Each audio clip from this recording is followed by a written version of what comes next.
আসসালামু আলাইকুম। সকলকে ইউনিভার্সিটি আওয়ার ড্রিমের পক্ষ থেকে স্বাগতম। আজকে তোমাদের সাথে আলোচনা করব যে এই শেষ সময়ে যে টেকনিকটি ফলো করলে খুব সহজে তুমি জিএসটিভুক্ত বিশ্ববিদ্যালয়ে একটি সিট নিশ্চিত করতে পারবা। আবারও বলতেছি, যে টেকনিকটা ফলো করলে তুমি অবশ্যই চান্স পাবা ইনশাআল্লাহ। দেখো, আমরা জানি হচ্ছে জিএসটির মধ্যে টোটাল 100 মার্কের পরীক্ষা হয়। 100 মার্ক টাইম থাকে মাত্র কতক্ষণ? 1 ঘন্টা, অর্থাৎ 60 মিনিটে আমাদের 100 কোশ্চেনের আনসার করতে হয়। পুরোটা হচ্ছে এমসিকিউ ভিত্তিক পরীক্ষা। অবশ্যই সকল অবগত আছে এখন। দেখো, এখানে কি থাকে?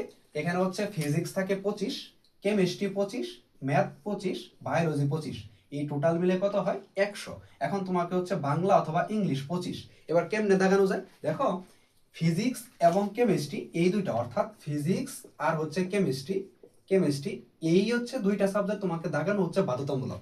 তোমাকে গুচ্ছভুক্ত বিশ্ববিদ্যালয়ের পরীক্ষায়, ভর্তি পরীক্ষায় ফিজিক্স এবং কেমিস্ট্রি তোমাকে অবশ্যই আনসার করতে হবে। তুমি চাইলেও এটা হচ্ছে আনসার মানে স্কিপ করতে পারবে না। তবে কেউ যদি চায়, সে হচ্ছে ম্যাথমেটিক্স এবং হচ্ছে বায়োলজি এর পরিবর্তে যে কোনো একটার পরিবর্তে বাংলা এবং ইংলিশ দাগাতে পারে। কারণ এখানে হচ্ছে তোমাকে এমন কোনো ক্রাইটেরিয়া বা শর্ত বলা নেই যে হচ্ছে অপশনাল সাবজেক্ট তোমাকে বাদ দিতে হবে। তোমার অপশনাল বা মেইন সাবজেক্ট কোনটা এগুলা বিশ্ববিদ্যালয়ে দেখা হয় না। জিএসটিভুক্ত বিশ্ববিদ্যালয়ে তোমাকে শুধু দেখা হয় যে তুমি কোন সাবজেক্টগুলো দাগাইছো।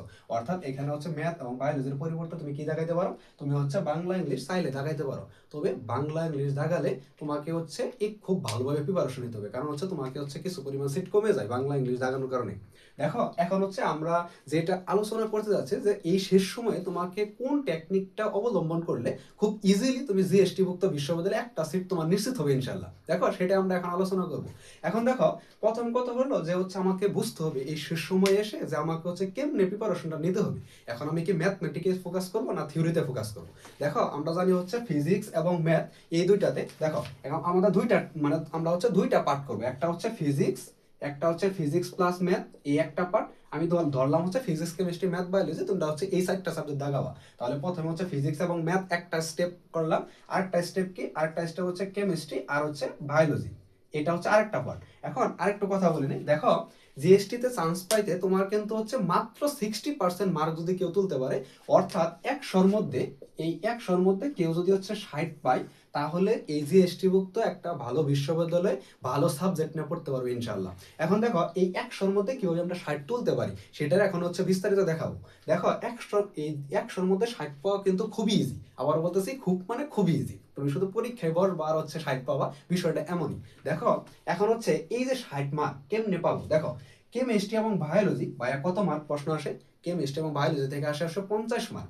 দেখো, তুমি হচ্ছে কেমিস্ট্রি এবং বায়োলজি কিছু নির্দিষ্ট জায়গা থেকে প্রত্যেক বছর প্রশ্ন আসে।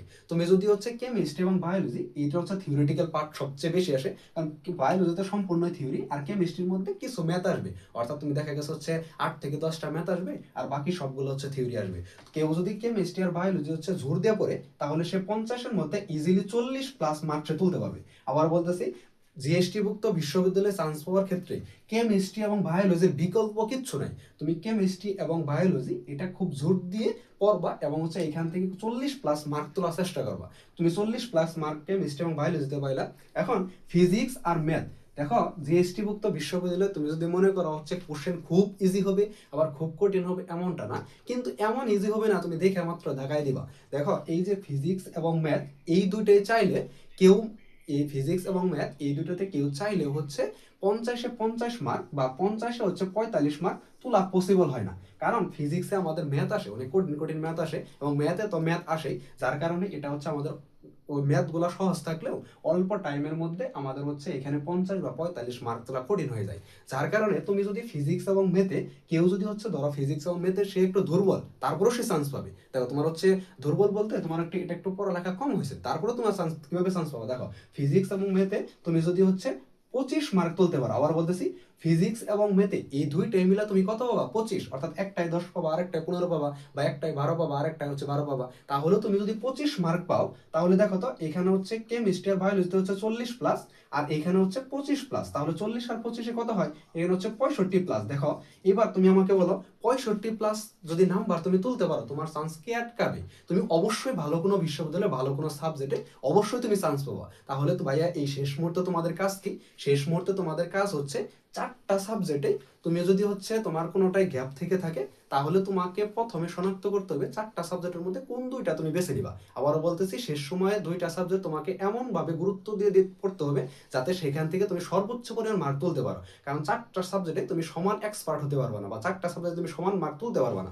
যার কারণ হচ্ছে আমি তোমাদের প্রেফার করবো যে কেমিস্ট্রি এবং বায়োলজি এই শেষ সময়ে তুমি খুব ভালোভাবে পড়ো, এবং ফিজিক্স এবং ম্যাথ বারবার সূত্রগুলা রিভাইজ দাও। তাহলে তুমি ফিজিক্স এবং ম্যাথে যদি বারবার সূত্রগুলা রিভাইজ দাও, এই সূত্র থেকে তুমি 20+ মার্ক ইনশাল্লাহ তুলতে পারবা। আর কেমিস্ট্রি এবং বায়োলজি খুব ভালোভাবে পড়ো, ভুল হরফগুলো খুব ভালোভাবে পড়ো, বিগত সালে কোশ্চেনগুলো সলভ করো, তাহলে তুমি এখানে 40+ মার্ক পাবা।